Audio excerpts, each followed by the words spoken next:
दोस्तों, आपने देखा होगा कि कोई इंसान अगर सिगरेट पीता है तो उसे उसके रिजल्ट तुरंत नहीं दिखाई देते हैं। अगर कोई इंसान जिम जाकर एक्सरसाइज करता है तो एक दिन में ही उसकी बॉडी नहीं बन जाती है।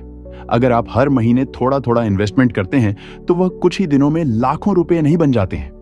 लेकिन दोस्तों, अगर आप इन चीजों को लगातार जारी रखते हैं तो कुछ महीनों या सालों बाद आपको उसके परिणाम दिखने शुरू हो जाएंगे।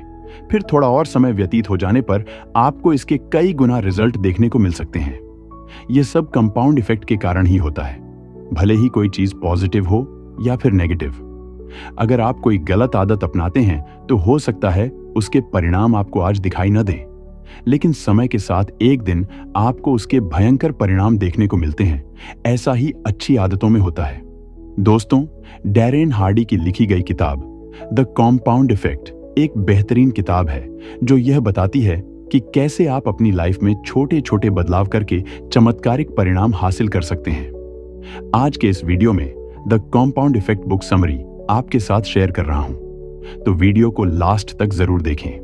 डैरेन हार्डी का जन्म 26 फरवरी 1971 को हुआ था। ये एक अमेरिकन लेखक तथा इंटरनेशनल मोटिवेशनल स्पीकर हैं। उन्होंने बहुत सी किताबें लिखी हैं जिनमें द कंपाउंड इफेक्ट एक बेस्ट सेलर बुक है।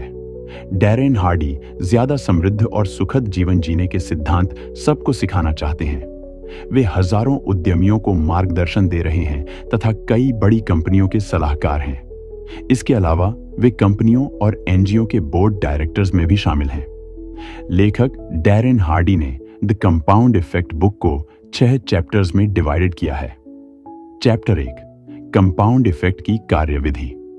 लेखक बताते हैं कि वह अपने पिताजी का काफी ज्यादा शुक्रगुजार हैं, क्योंकि उन्होंने ही उसे कंपाउंड इफेक्ट की शक्ति के बारे में सिखाया था।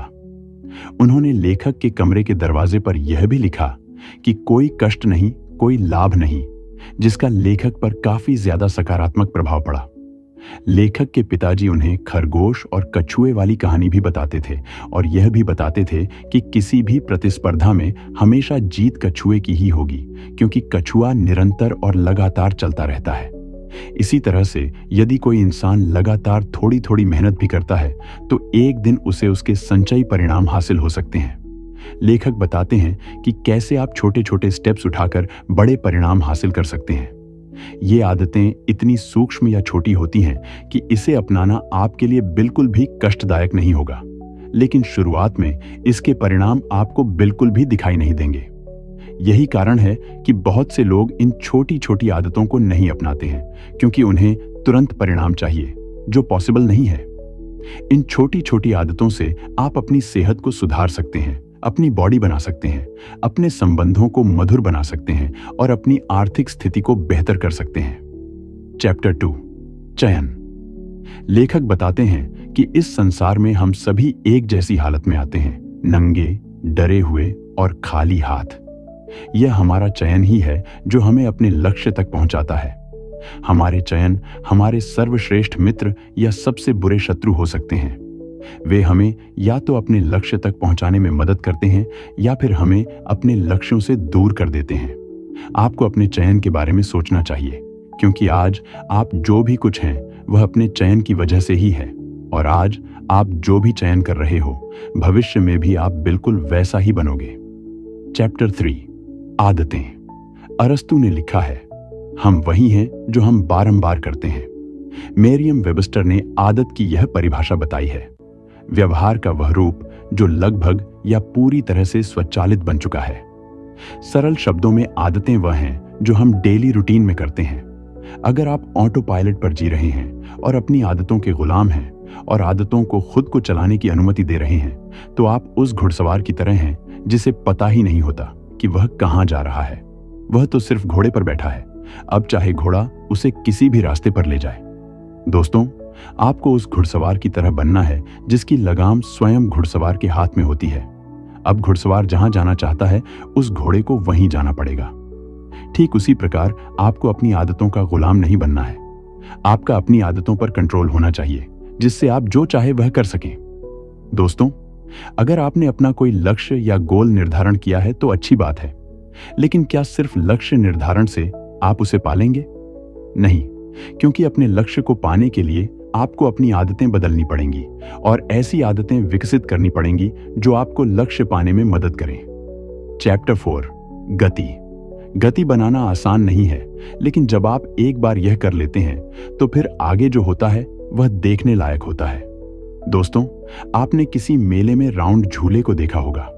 जब व्यक्ति उस गोल झूले को घुमाता है तो उसका पहला कदम बहुत भारी होता है और उसे बहुत ज्यादा एफर्ट लगाने की आवश्यकता होती है, लेकिन धीरे धीरे एफर्ट कम होता जाता है और झूला तेज गति से घूमने लगता है। एक समय ऐसा आता है जब आपको उसे सिर्फ इशारा देना होता है और झूला तेज गति से घूमता रहता है। दोस्तों, अपने जीवन में परिवर्तन करना भी बिल्कुल ऐसा ही होता है। आप एक बार में एक छोटे कदम, एक गतिविधि से प्रक्रिया शुरू करते हैं। शुरुआत में आपकी यह प्रगति धीमी होती है, लेकिन जब यह नई आदत बन जाती है तो कुछ समय बाद आपको इसके अच्छे परिणाम देखने को मिलते हैं। 5वां अध्याय, प्रभाव। इस अध्याय में लेखक बताते हैं कि हर व्यक्ति 3 तरह के प्रभावों से प्रभावित होता है। पहला, इनपुट, आप अपने मन को जो खुराक देते हैं। दूसरा, साहचर्य, जिन लोगों के साथ आप समय बिताते हैं। और तीसरा है परिवेश, आपके आसपास का माहौल। पहला, इनपुट। अगर आप चाहते हैं कि आपका शरीर हमेशा स्वस्थ रहे तो आपको जंक फूड से बचना है। आपको सर्वोच्च गुणवत्ता के पोषक पदार्थ ही खाने चाहिए। अगर आप चाहते हैं कि आपका दिमाग अच्छा प्रदर्शन करे तो आपको सतर्क रहना होगा कि आप कैसा आहार लेते हैं और किस प्रकार की बातों को आप मानते हैं। अगर आप अपने मन को लगातार गलत खबरों या नकारात्मक बातों से भरेंगे तो आपको इसके भयंकर परिणाम मिलेंगे। वहीं अगर आप अपने मन को सही और सकारात्मक बातों से भरेंगे तो आपको इसके सकारात्मक परिणाम मिलेंगे। दूसरा, संगत। दोस्तों, कहते हैं कि जैसी आपकी संगत होगी भविष्य में वैसे ही आप बनेंगे।